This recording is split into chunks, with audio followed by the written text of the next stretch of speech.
Hello everyone, आपके favourite channel manifesting everything में आपका स्वागत है।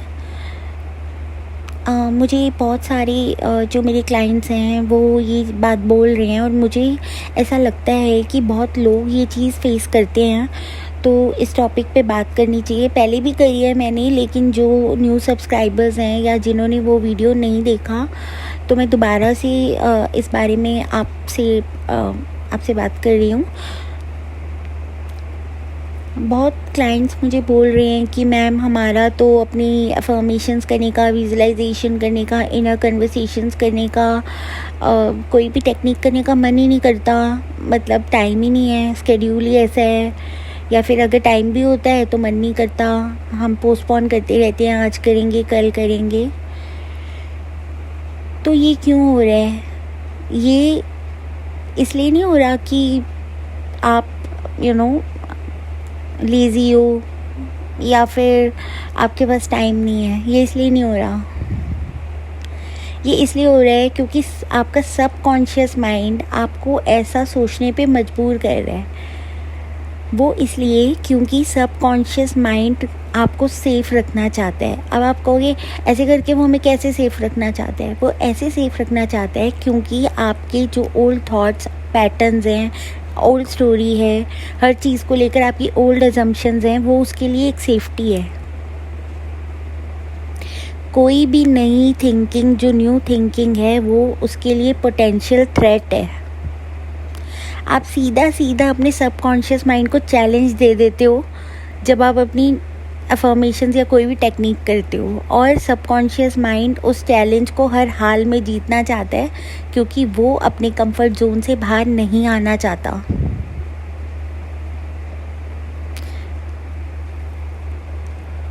आप अगर सबकॉन्शियस माइंड के बारे में स्टडी करोगे तो आपको ये सब चीज़ें मिल जाएंगी, आपको पता चल जाएगा मैं क्या कह रही हूँ। मैं आपको बहुत इजी लैंग्वेज में समझा रही हूँ, अगर आप समझो तो, कि आप लेज़ी नहीं हो रहे। वो जो आपको एंग्शियस फील हो रहा है, आपका मन नहीं कर रहा, आप न्यू अफर्मेशंस करते हो, आपको रेसिस्टेंस आती है, आपको और ज़्यादा फियरफुल फील होता है, नेगेटिव थॉट्स का, जैसे ऐसा लगता है इतने नेगेटिव थॉट्स तो पहले कभी आए नहीं जितने अब आ रहे हैं। वो सब आपका सबकॉन्शियस माइंड कर रहा है आपको रोकने के लिए। और जब हम ऐसा करते हैं ना, मुझे एक पर्सन ने बोला था कि मैंने ना द सीक्रेट देखी, लेकिन ना मैंने जैसे पॉजिटिव सोचना शुरू करा मेरे साथ तो और बुरा होने लग गया। तो मैं तो ना, और उन्होंने पता है अपनी क्या एजम्पशन बना ली कि मैं तो ना जितना पॉजिटिव सोचता हूँ ना उतना मेरे साथ बुरा होता है। अब द सीक्रेट में ना ये चीज़ बहुत गलत थी। उन्होंने ये तो आपको बोल दिया कि पॉजिटिव सोचो, विजुलाइज करो, ये करो, वो करो। उन्होंने आपको ये नहीं बताया कि जब आप ये सब चीज़ें प्रैक्टिस करने लग जाओगे ना, तब आपको क्या फ़ील होना शुरू हो जाएगा। उसके बाद आप क्या एक्सपीरियंस करोगे, उन्होंने वो नहीं बताया आपको। इसलिए द सीक्रेट पूरी दुनिया ने देखी, उसके बावजूद लोग क्रिएट नहीं कर पाए क्योंकि उन्होंने गिव अप कर दिया। क्योंकि जैसे ही वो पॉजिटिव सोचने लग गए तो सब कुछ उल्टा होना उन्हें दिखना शुरू हुआ और उससे वो डर गए। और ये ज़रूरी नहीं है कि आपको बहुत ही अपोजिट सर्कमस्टेंसेस दिखने लग जाएंगे या पता नहीं आपके साथ क्या ही हो जाएगा, ऐसा नहीं है। लेकिन आपका माइंड पूरा आपको रेसिस्टेंस, मतलब पूरी ना आपके साथ फाइट में आ जाएगा कि नहीं, कौन जीतता है। अब माइंड तो पूरा अपना प्रिपेयर है, वो तो पूरा जीत में लगा हुआ है कि नहीं मुझे तो जीतना ही है। ये कैसे स्टोरी चेंज हो रही है, हम सेफ़ नहीं है, मेरे को सेफ्टी में रखना है इस पर्सन को, मेरा काम है इस इंसान को सेफ्टी, मतलब सेफ़ रखना। वो तो अपना पूरा काम कर रहा है, लेकिन आप गिव अप कर देते हो। आप सीधा फाइट ले रहे हो सबकॉन्शियस माइंड से कि जो आप आज तक सोचते आए हो, जो आपके अजम्पशंस हैं, जो आपके बिलीफ्स हैं, आप उसको चैलेंज कर रहे हो। और माइंड पूरा उस मोड में आ गया कि नहीं, मुझे बचाना है इन बिलीफ्स और अजम्पशंस को, ये हमारी सेफ्टी है।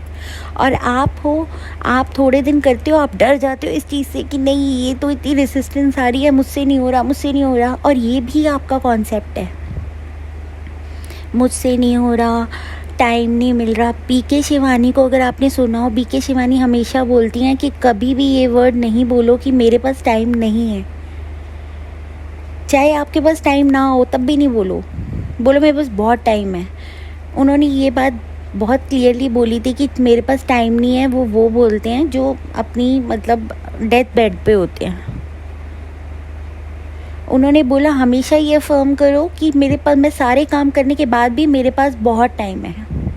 ये भी मत बोलो सिर्फ अकेला कि मेरे पास बहुत टाइम है, क्योंकि सबकॉन्शियस माइंड उसको पता नहीं कैसे ले लिया। आप बोलो सारे काम मेरे अपने होते हैं, उसके बाद भी मेरे पास बहुत टाइम होता है। और ये आपका माइंड कर रहा है टाइम नहीं है, चलो बाद में कर लेते हैं, अभी मूवी देख लेते हैं, अभी नेटफ्लिक्स कर लेते हैं, अभी बाहर चले जाते हैं। ये भी आपका माइंड है।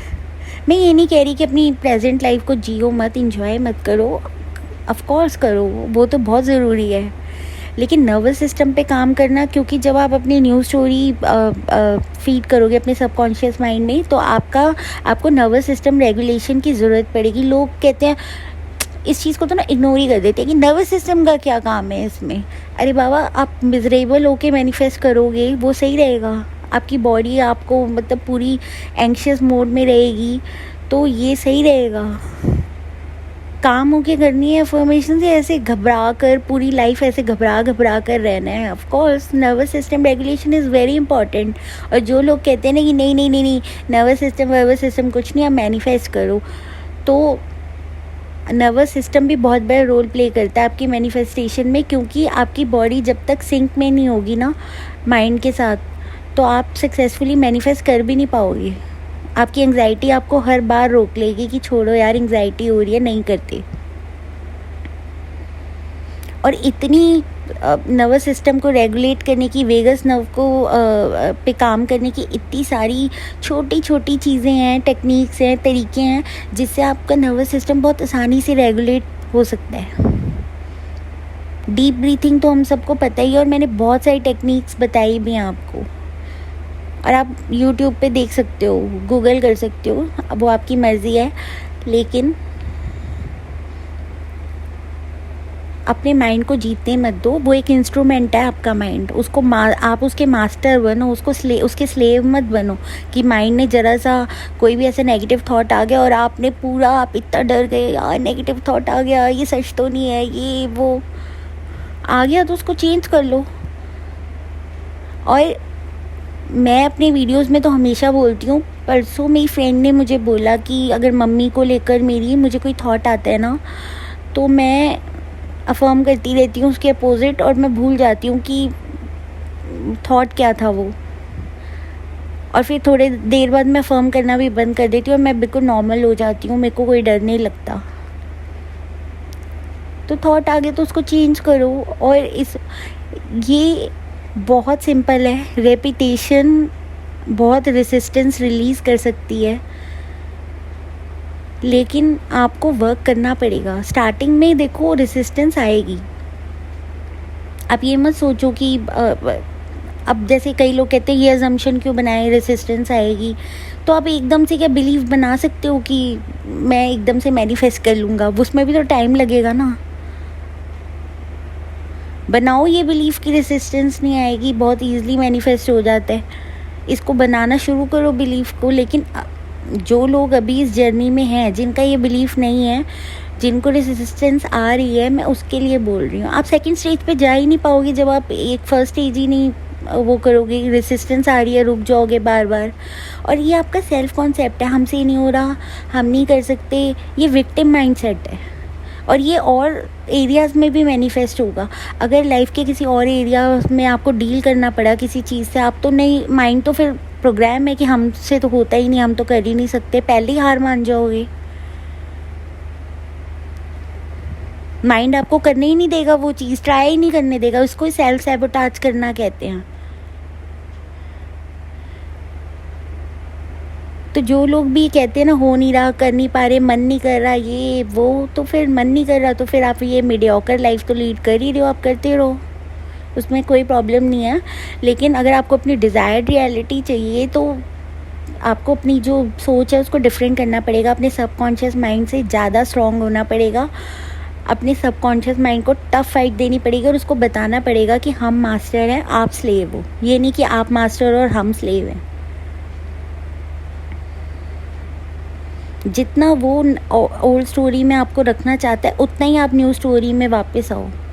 अब उसको आप बच्चे की तरह करो, स्लेव की तरह करो, जैसे भी करो, जो आपकी थिंकिंग है, जिससे आपको ज़्यादा अच्छा फील होता है कि नहीं तुम मेरे स्लेव हो, मेरी बात सुनो, या फिर तुम छोटे बच्चे हो, मैं तुम्हें समझा रहा हूँ, इधर की साइड आओ, वो फिर उधर की साइड जाएगा, फिर उसको इधर की साइड लेकर आओगे, और एक टाइम आएगा ना सबकॉन्शियस माइंड उधर भागना बंद कर देगा और इधर रहना ज़्यादा शुरू कर देगा।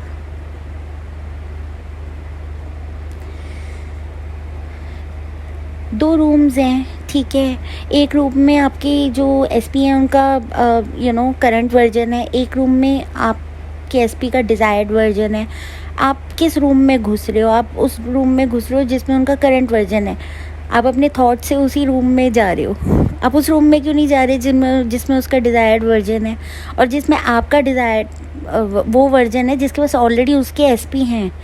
आप एक बात बताओ, जिस इंसान के पास ऑलरेडी उनके एसपी होंगे वो टेंशन नहीं लेगा, वो लाइफ के और एरियाज़ में फोकस करेगा, वो खुश रहेगा, वो रिलैक्स्ड रहेगा, उसका नर्वस सिस्टम रेगुलेट रहेगा, वो वांटेड और डिज़ायर्ड फील करेगा, वो ऑलरेडी कमिटेड रिलेशनशिप में है, वो ऐसा फील करेगा। और फील से मेरा मतलब है सोचो, मैं आपको बोल ही नहीं रही फील करो, फील अपने आप फीलिंग आ जाएगी, पहले आप अपने थॉट्स चेंज करो।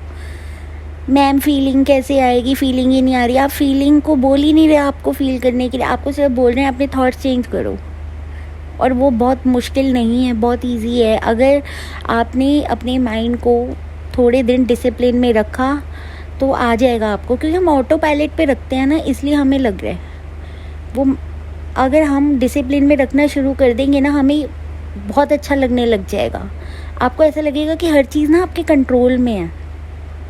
आपको ऐसा नहीं लगेगा कि एक अनप्रिडिक्टेबिलिटी है, पता नहीं क्या ही होएगा लाइफ में। नहीं, आपको पता है अच्छा ही होगा जो होगा, क्योंकि मेरे थॉट्स की वजह से ही मेरी रियलिटी क्रिएट हो रही है। ओके गाइस, तो प्लीज़ इम्प्लीमेंट करो, बातें कम काम ज़्यादा। तो आज की वीडियो में इतना ही। अपने फेवरेट चैनल को लाइक, शेयर और सब्सक्राइब कीजिएगा। Bye, take care, happy manifesting.